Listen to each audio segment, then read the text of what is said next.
Do you ever wonder why it takes so long to get out of back pain? Why back pain sticks around and why it always comes back? Why does that back pain continue to annoy me and continue to cause me to suffer? In this video, we're going to jump into just that. We're going to jump into why back pain is coming around, what you can do to get out of back pain quickly, and my quickest steps for really understanding the nuances of back pain and understanding how to avoid future flare-ups and get out of your current flare-up. I hope this is helpful for you, so if it is, go ahead and comment below, give us a thumbs up, don't forget to follow. Hi, I'm Dr. Nick. I am a back pain specialist, functional movement therapist, a couple other things, but we're going to jump right into this because most of all, I've been in your shoes. I've had back pain myself, struggled with it for a long time, ups and downs, herniated discs, sciatica, the whole 9 yards. I've got the t-shirt on right under here, and I want to make sure that you don't get stuck in the same rut of paying thousands of dollars, seeing a ton of different practitioners, and still not understanding what the heck is going on. That's what this group is all about. So if you have not jumped into the back pain and sciatica support group, or if you know a friend who could benefit from some of this, go ahead and tag them as well or invite them in. If you're not sure to do that, shoot me a message. I'll be happy to do that for you and with you. First of all, we got to jump into the nuances of what's going on with back pain. There tend to be about 6 or 7 different issues that can happen which cause back pain, right? There are a lot of issues, but we boil it down to a really big group of 6 or 7, and it always could be a combination of. So what I've done is created a comprehensive list of how to examine yourself so you can get to that root cause and get your correct plan of care to move you forward and out of this pain, out of this debilitating issue, right? Go ahead and comment below with guide and I'll send you my free guide to a better diagnosis. Absolutely free, no catches. I want you to have it. Once you get into that though, these tend to be the most common things that cause us to have back pain and cause back pain to stick around. Number 1 is a lack of skeletal mobility. What I mean by that is the joints of your skeletal system aren't moving smoothly in all directions. So here's a quick fun fact. Every joint of your body should move into 6 different directions. Forward, backwards, side to side, and into rotation. And we need to have symmetrical, smooth motion so that we can move smoothly throughout the day. For example, if my shoulder isn't moving well, I'm going to compensate to get up to the top level of the closet, to get up to the top shelf, right? I'm going to hike that shoulder because I know I might get a pinch or pain or whatever it may be. Even if it's easier to come across with my other arm, I tend to still do things the same way, but I will compensate.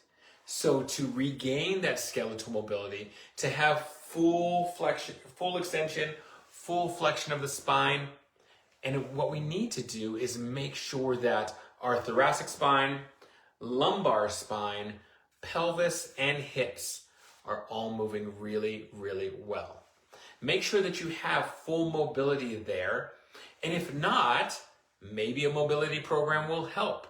That has been huge, and that's why it is number 1. We want to make sure that we regain, if you're in the middle of a flare-up or going through back pain, you want to be able to regain full skeletal mobility through all 6 directions. And so having a mobility program can be really, really simple. You can do that from standing, sitting, or lying down. Ideally, if you're going through some discomfort, make sure that you get in a position that is comfortable and that you don't have pain with, right? If goal number 1 is to get out of pain, then the things you're doing to rehabilitate don't need to cause pain at all. And that's a piece of the puzzle that a lot of people don't get. They think I need to push through this, push through the pain, no gain. And my friends, that's not it. That's not it at all. Allow your body to open up with time and repetitions. Add breath to your movement, especially the movement of your thoracic spine. The thoracic spine starts right here at the base of the neck and then goes all the way down to the base of your ribs. It houses your lungs and your rib cage. So when you're working into extension or rotation or flexion. We should be adding breath so we can get those costovertebral joints to move with our lungs and provide premium oxygenation to our tissues, right? You guys all know that oxygen is a very good thing.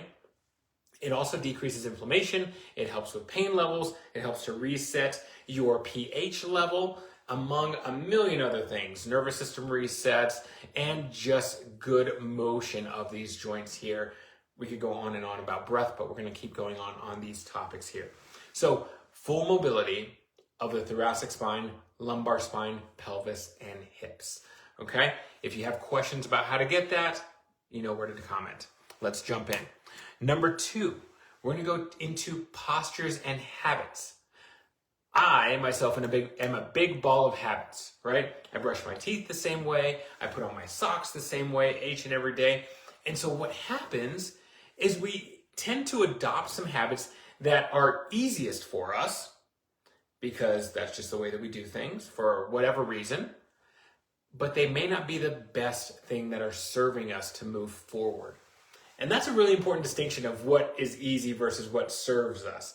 Because if certain ways of getting into and out of the car, getting into and out of bed, moving, and getting dressed irritate our back, then why would we continue to do them? Maybe we haven't thought about it. Maybe we haven't considered all the options that there are of how to do that task a little bit differently without that constant irritation. That is really important because it's an easy, low-hanging piece of fruit, and we want to make sure that we take all that easy fruit so these little changes can make big impacts and allow our bodies to go through that healing process because we're not picking the scab.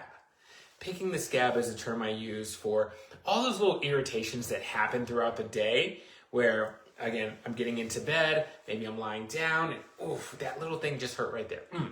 Pick the scab. Then I went to tie my shoes, and there's just a little, yeah. You know what I mean, guys? If that's you, how could I do that differently?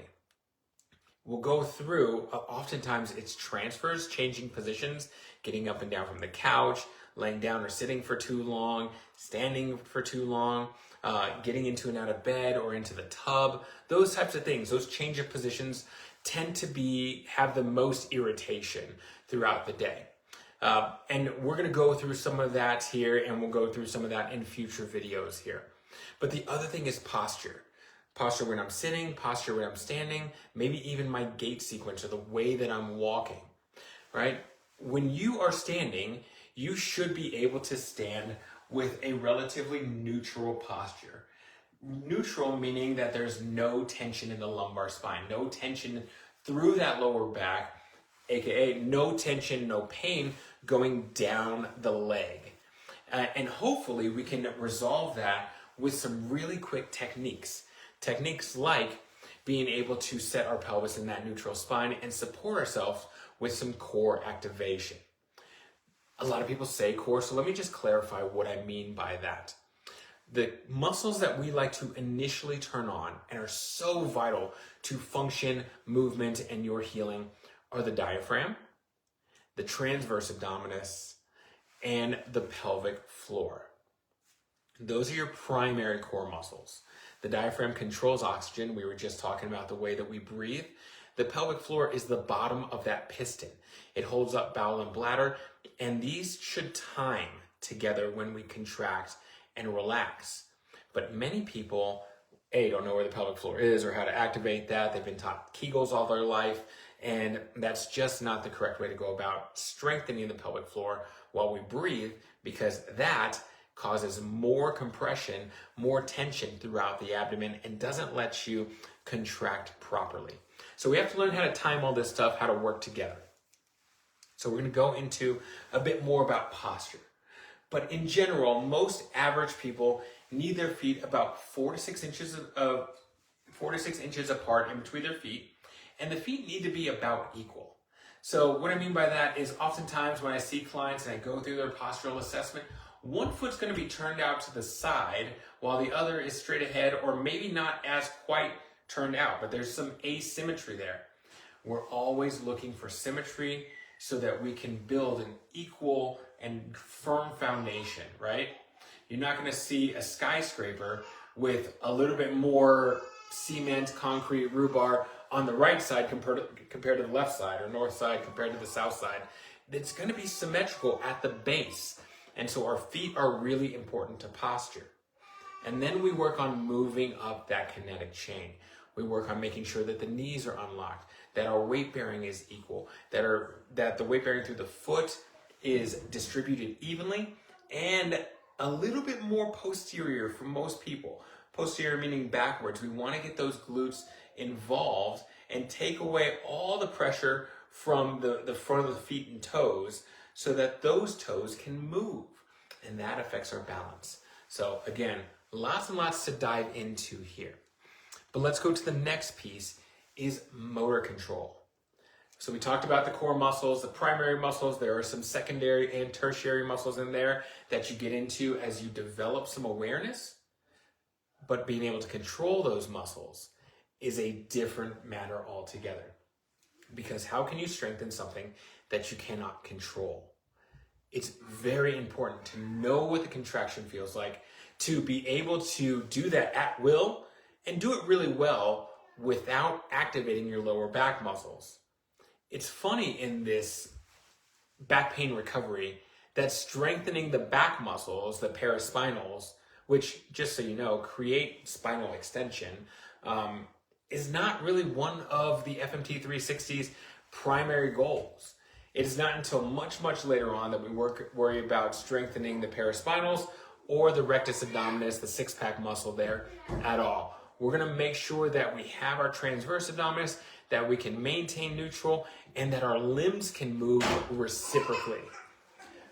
Reciprocal means that the opposite arm and leg can move, and that will help your walking pattern so that you can now, by improving posture, you can stand longer, sit longer, and walk longer without pain. And if we can do those things, then we can progress and we can heal.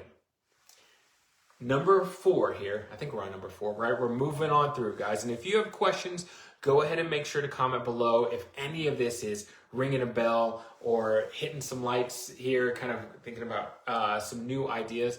I would love to know what you want more information on so we can continue to elaborate in future videos. So on to number 4 is really making sure that we have your spinal hygiene down. So number 4, spinal hygiene. We want to make sure that you're not picking the scab, as we said earlier.